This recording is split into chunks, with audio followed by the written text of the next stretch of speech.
Disneyfied a lot of children's stories, and that they really weren't as happy and magical and everything as what they make out. They were definitely more darker stories, and Christina Henry takes it to that. She takes it to a darker place.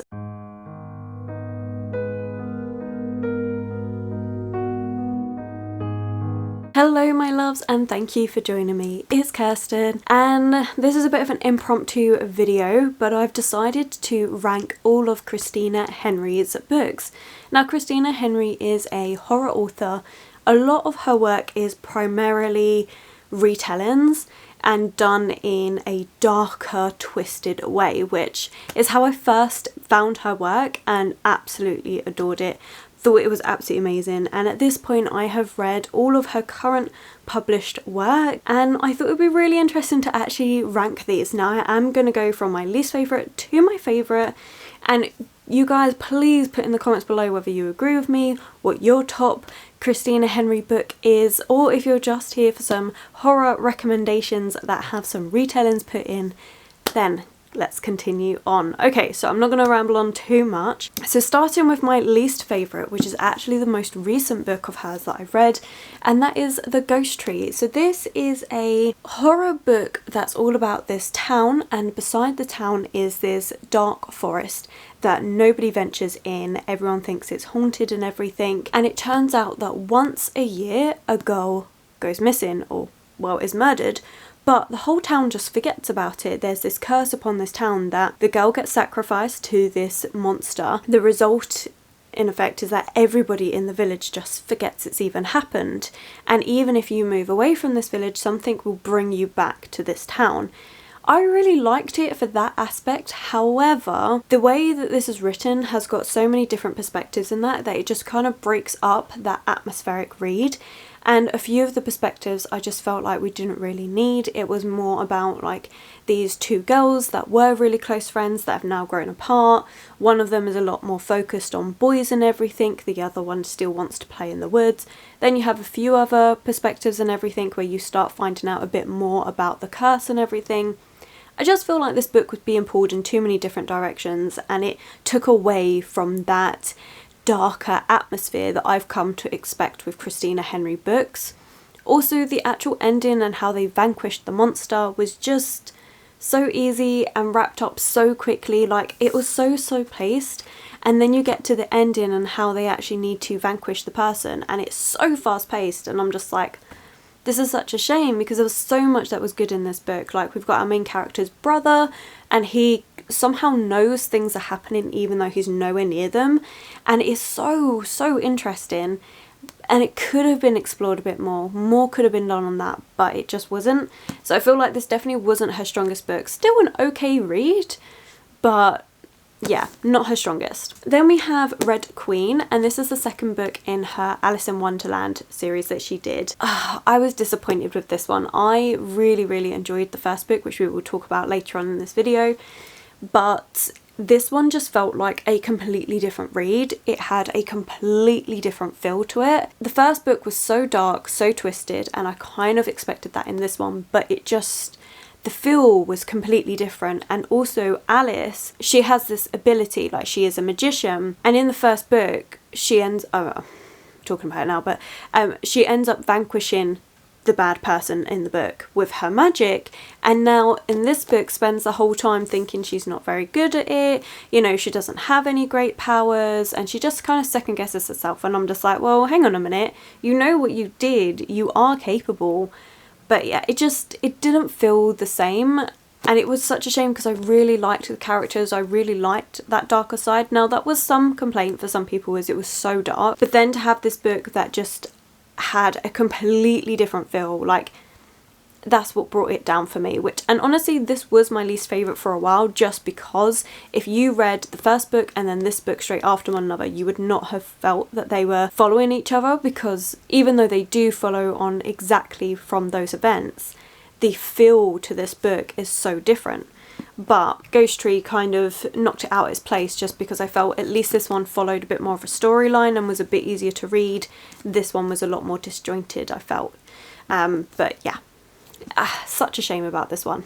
And then continuing on with the Alice in Wonderland world, we have The Looking Glass. This is the third book and it's actually comprised of short stories. I loved the edges, by the way. The edges were just stunning. It's the only one of her books that have these stenciled edges, which is a shame because it's so beautiful. But again, it just felt like some of these stories were so similar to what had already happened in Red Queen, and it just was getting a bit frustrating with Alice and her repeating and going through that same thing of not believing in herself and by the end of the story believing in herself.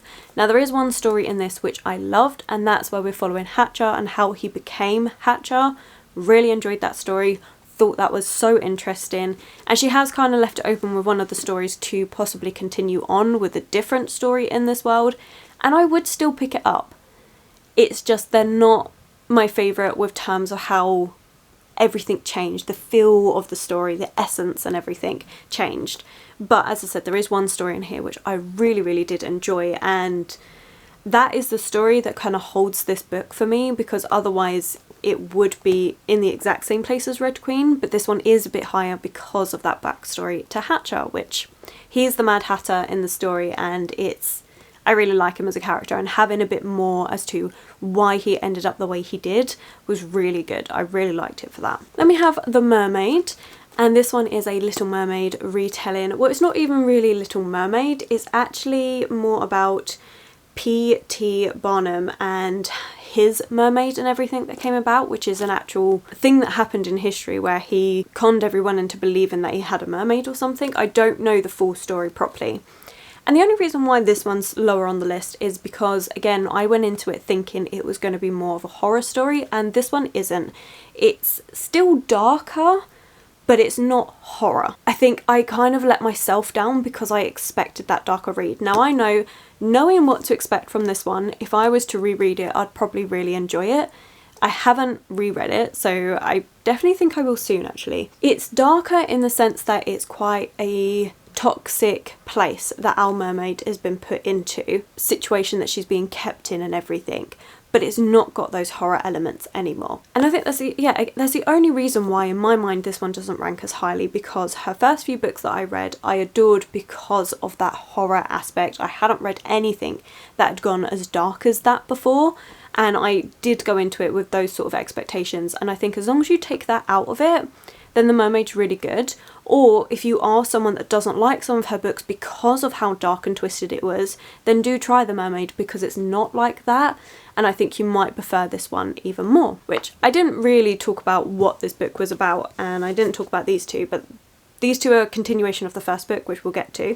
But this one, we are just following this mermaid that got captured. No one believes that she's a real mermaid, but she actually is. She gets caught to be put in this circus, and it's kind of her story from there, her escape and everything, the ties that she makes with people. So, like I said, just not quite as horrific as I had originally hoped. Then we have another retelling, and that is The Horseman. This one I actually really liked.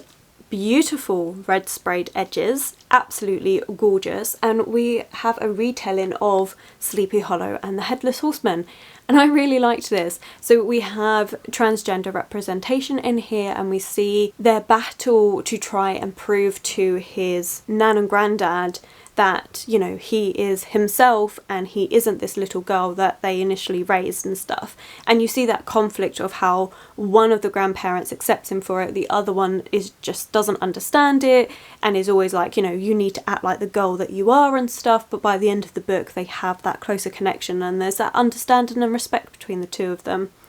And it's really interesting. Like, we have this whole story, children that are being murdered, and so many people are like, oh my god, it's the Headless Horseman, they're back and stuff. And our main character's granddad's like, no, it's not. And you know he knows more to it than what it actually is. And it turns out, in a way, it is, but it's also not. And I like the fact that the way it's written is that this town is so imbued with magic and stuff that if you believe in something hard enough, it's going to become a reality. So I really liked that. The ending wasn't my favourite, but it wasn't terrible either. It was quite an interesting way to do it. And this one didn't feel as dark as some of the others either, although I have to admit some of the descriptions in here are gory and blech, blech. But it wasn't as dark. It definitely felt more like an actual fairy tale type. And also another reason why I didn't like the ghost tree is because this one was written first and it felt like it was almost like a practice run for the true retelling of the Horseman, because our main characters in here are very similar. We have the similar town, the similar creepy forest. This one does even mention about the Headless Horseman just in passing, whereas this one actually fully focuses on it, and this is her latest work. So I think if I had read this one first and then this one, maybe I would have preferred Ghost Tree, but even then it still doesn't take away from the things that I didn't like about it with too many perspectives. Whereas this one, you're mainly just following that one perspective. I liked the look into transgender and how difficult it can be, as well as that fairy tale story aspect and, you know, magic being a big part in this story and everything, and who the Headless Horseman actually is and everything like that. I thought it was really good, really well done, gruesome in places, but one that I did like. Then we have The Girl in Red, and this is kind of like a Red Riding Hood retelling, but done in a really interesting way. So we are following our main character and she's trying to make her way to her grandma's house that is in the middle of the woods. But at the same time, we have this cough that's happened, which, you know what, reading this just before lockdown was a little bit weird. But there's this cough that goes around, but it's not just a cough. It's something really gruesome. It's happening to people, and it's kind of turned the world into this kind of dystopian type thing where they are rounding up humans to try and, you know, continue on with the species, keep them in secluded places and stuff, and she is not having any of that. She doesn't want that. She just wants to get to her grandma's house, and along the way she finds these two children who she takes under her wing and to keep going. And you see the present timeline and also a past timeline to see how it all built up to this. I thought it was a really interesting take on it. I really liked it. Again, gruesome and gory in the details of what happens, and it definitely felt more like of an atmospheric read rather than an actual like proper horror, which is weird for me to say. Like, I have to admit, my horror journey is basically just Christina Henry books. So when I say like horror, I mean like my version of horror, which is like really dark and twisted. This one has moments of that, but it's, for me, definitely felt more like an atmosphere to it rather than darker things that happen. I'm not sure if that makes any sense. But I did like this. I thought it was really interesting. I haven't read a take on Red Riding Hood like this, to actually just change the wolf into something so different and something you really cannot control or really know what's happening. It definitely made it a bit spookier for me. So yeah, I actually really did enjoy this one. I thought it was really good, and this was in my top 3 until I read Near the Bone. Now, Near the Bone is not a retelling, it is just a horror book with some gorgeous black sprayed edges, and honestly, oh, look at that, beautiful. Now this one I think is a perfect winter read. It's got the perfect winter setting. Like, it's so cold in this book, and all I ever wanted to do was be wrapped up in blankets with a hot drink while I was reading this. It is a dark book as well. We have this young girl who is living on this mountainside with her husband, and he's very strict. She can never do anything right. He is abusive, trigger warnings galore in this. And then you start finding out that this isn't normal. Well, obviously it's not normal because it's abusive, but where she's living, it being so secluded and everything, that's not normal. And then these people come and they're mountain trekking and stuff, and her husband's like, how dare you come onto my land and stuff, and they're like, and some of these people are like, hang on a minute, we recognise you to the girl. And it starts you thinking, what on earth has gone on? But alongside this, you also have some murders that have been happening, and people are displayed in these trees in a really gruesome way. Like, oh my gosh, the descriptions in this were gruesome. And there turns out like there's this monster in the mountains, and so you start getting all of that, as well as the mystery of who this girl is and what's happened to her. And it was just so gripping, so intriguing. I liked the different layers to this, where you have the monster and the horrificness of that, but also the horrificness of this girl whose life has just been taken by this man and how she's basically been brainwashed and stuff, and it's just, it's brilliant. It's so dark and got such a good atmosphere, and the setting and everything was just perfect. Now this did end in a way where I'm like, no wait, I want to know what happens. Almost like a movie end to a horror movie, which again, I've not actually watched many because I'm a wuss when it comes to horror movies, but it does end in that bit where it just ends the story, and it's a good ending, but also an ending where I wanted more. I do think this was so brilliantly written. I really, really did enjoy this one, and I really got sucked into that story. Okay, coming to the last two. This woman has written quite a lot and I love them, and they're all quite short stories actually, which I like, and I think The Ghost Tree was her biggest. And I think that's part of the reason with it, like there was just too much put into that book, and if she'd taken a few chapters out it would have been a bit better, because all of her books are a bit smaller. That's a tangent. Anyway, we have Lost Boy, and this is a Peter Pan retelling, but we're seeing it from Captain Hook's perspective, and I really liked this book. I thought it was so good. It's such a dark twist on Peter Pan, but actually, since I've read this book, I've done some research, and it seems that the original story of Peter Pan is actually a really dark story. So I definitely want to get that and read that, because I feel like that would be fascinating. It's definitely not like the Disney version of Peter Pan, which we all know that Disney's kind of Disneyfied a lot of children's stories, and that they really weren't as happy and magical and everything as what they make out. They were definitely more darker stories, and Christina Henry takes it to that. She takes it to a darker place. So we have it where Peter Pan has obviously taken children to Neverland, but for a much, much darker reason. And the only person that really knows or wants to stand against what's happening is Hook. And I thought it was fascinating. Really, really fascinating to see Hook's perspective on it, the reason why he even became Captain Hook, why he's on a ship all the time.